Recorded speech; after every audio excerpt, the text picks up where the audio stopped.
Hi all, welcome back to my YouTube channel. आज का video बहुत इंटरेस्टिंग होने वाला है। मैं आपके साथ शेयर करूंगी असुर 2 की लास्ट एपिसोड की एक्सप्लेनेशन। हाँ, विस्तार में आपको बताने वाली हूँ कि लास्ट एपिसोड में क्या हुआ है, सस्पेंस क्या है और ऐसे हिडन फैक्ट्स जो कि आपने मिस कर दिए होंगे, और क्या इसका नेक्स्ट सीज़न आएगा।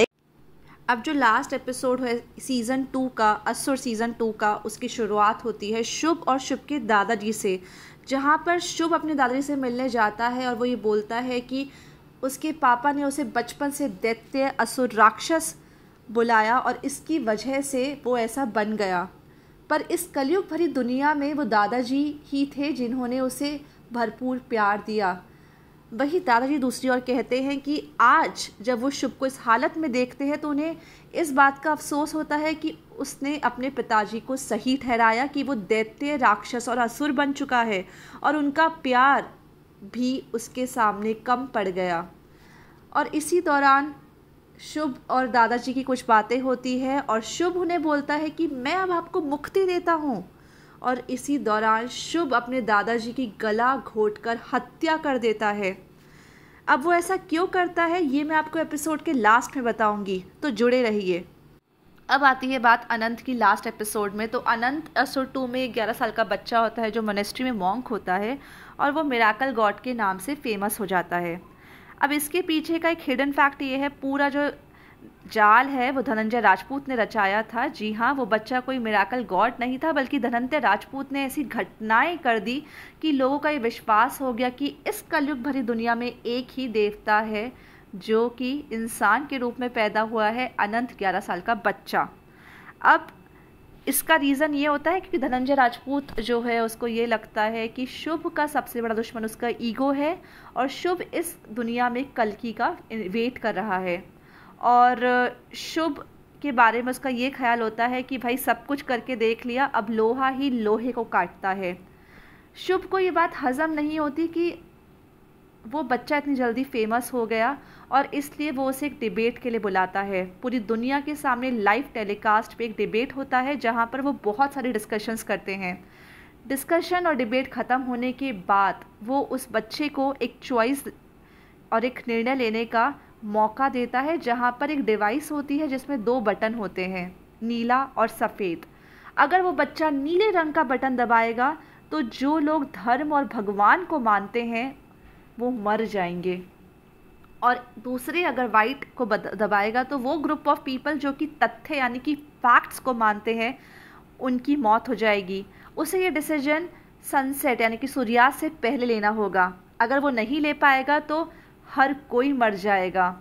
धनंजय राजपूत के लिए बहुत ट्रिकी सिचुएशन रहती है। वो काफ़ी सोचता है और वो डिस्कस करता है पॉल के साथ और बच्चे के साथ, और ये डिसाइड करता है कि वो दोनों में से कोई बटन नहीं दबाएंगे, और वो उसी टाइम पर उस डिवाइस को डिस्ट्रॉय कर देता है।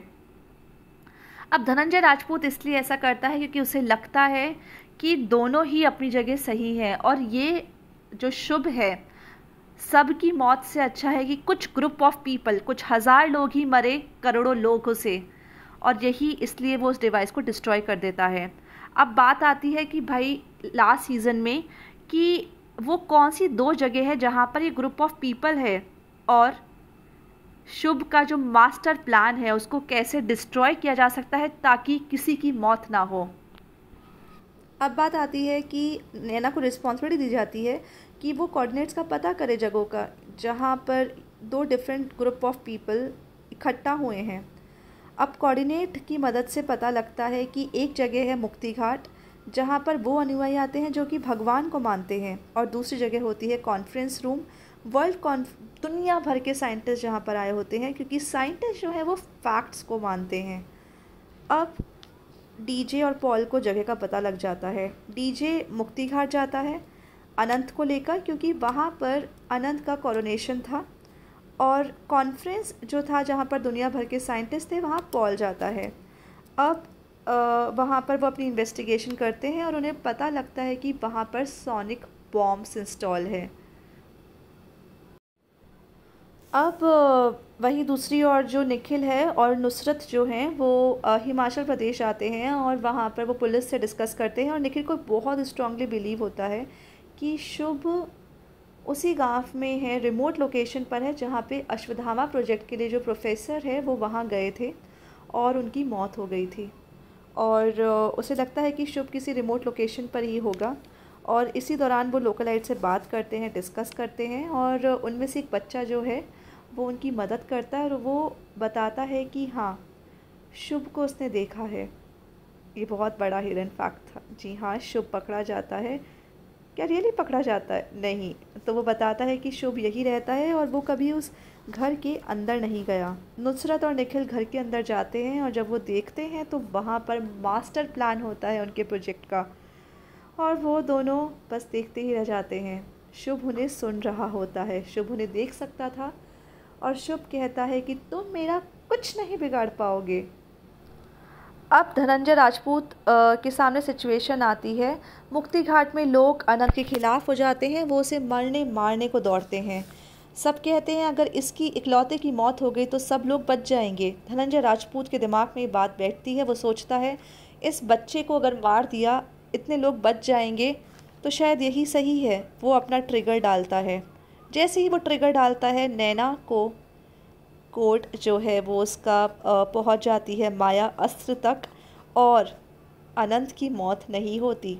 और बहुत ही इमोशनल सिचुएशन थी ये। और नैना निखिल को कहती है कि मैं अपनी तरफ से सोनिक बॉम्ब डिफ्यूज़ नहीं कर सकती, तुम्हें ही वहाँ से माया अस्त्र को अबोर्ट करना होगा। अब निखिल के सामने भी सिचुएशन आती है, क्योंकि सब लोग कहते हैं निखिल करो करो, बट धनंजय राजपूत उसे कहता है तुम रुको, मेरे आदेश के बिना तुम इसे मत ट्रिगर करना, अबोर्ट मत करना माया अस्त्र को। अगर लाइफ में कभी भी ट्रस्ट करा है तो इस वक्त मुझ पर ट्रस्ट करो। निखिल अबोर्ट नहीं करता, और धनंजय को ये पता होता है कि शुभ सबकी मौत देखने आएगा। धनंजय शुभ को देखता है और वो उसे मारता है गोली, और उससे वो बात करता है, उनकी आपस में डिस्कशन होती है। अब सबसे अच्छा इंटरेस्टिंग पॉइंट ये है कि वो उसे जान से नहीं मारता। शुभ जेल में होता है और निखिल उससे मिलने आता है। निखिल उससे मिलता है, उनकी बातें होती हैं, और निखिल उससे हाथ बढ़ाता है मिलाने के लिए। जैसे ही उनका हाथ मिलता है तो कुछ ही सेकंड में शुभ की मौत हो जाती है।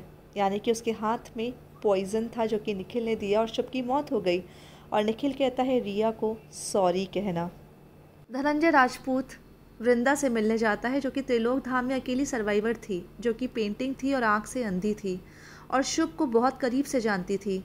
पेंटिंग्स के दौरान और स्कल्पचर्स के दौरान उसे दिखता है कि वहाँ असुर की पेंटिंग्स और वृंदा गायब है। तो क्या शुभ की मौत असुर का एंड नहीं था? क्या वृंदा ही शुभ बन जाती है? और क्या वृंदा ही शुभ जैसी बन गई है? इसका पता लगेगा असुर सीज़न 3 में। और अब जानते हैं कुछ हिडन फैक्ट्स। अब हम बात करते हैं हिडन फैक्ट्स की। नुसरत को दिखाया जाता है कि वो बोलती है कि वो शुभ जैसी नहीं है और इसलिए वो रूम से बाहर नहीं जाती। पर क्या ये असलियत होती है? क्या नुसरत के दिल में गिल्ट रहेगा? नंबर 2 फैक्ट, वृंदा शुभ जैसी ही है, या फिर वृंदा ने धनंजय राजपूत की हेल्प जानबूझ के की थी? क्या शुभ अकेला असुर नहीं था, बहुत लोग इन्वॉल्व थे? ये भी एक हिडन फैक्ट है जो कि आपको असुर सीज़न 3 में मिल सकता है जानने के लिए। थर्ड फैक्ट, निखिल अपनी वाइफ को डिवोर्स देता है लास्ट के अंदर। तो क्या निखिल और नैना का रिश्ता कमज़ोर पड़ जाएगा और निखिल नुसरत पास आ जाएंगे? ये भी एक हिडन फैक्ट है जो कि हमें इस स्टोरी में मज़ा आने वाला है आगे। क्या धनंजय राजपूत अपनी पत्नी का बदला ले पाएंगे, या फिर उन्हें मुक्ति प्राप्त और मोक्ष प्राप्त होने वाला है मेंटली शुभ की मौत से? क्या अनंत ही शुभ का दूसरा रूप है? क्योंकि शुभ का डायलॉग जो होता है वो था अनंत ही प्रारंभ है। तो क्या अनंत जो कि 11 साल का बच्चा है उसने माथे पर गोली को दागते हुए देखा है जब धनंजय राजपूत ने उसे मारने की कोशिश करी थी, एक अदर वे में, बट हाँ जी हाँ। तो क्या अनंत असुर में शुभ का ही कुछ रूप बनेगा, या फिर वो मिराकल गॉड के रूप में ही रहेगा? ये सब कुछ हिडन फैक्ट्स हैं जो कि हमें लास्ट सीज़न में देखने को मिलेगा, जो कि असुर 3 है। तो आज के लिए बस इतना ही। प्लीज़ वीडियो को लाइक करना, शेयर करना और सब्सक्राइब करना।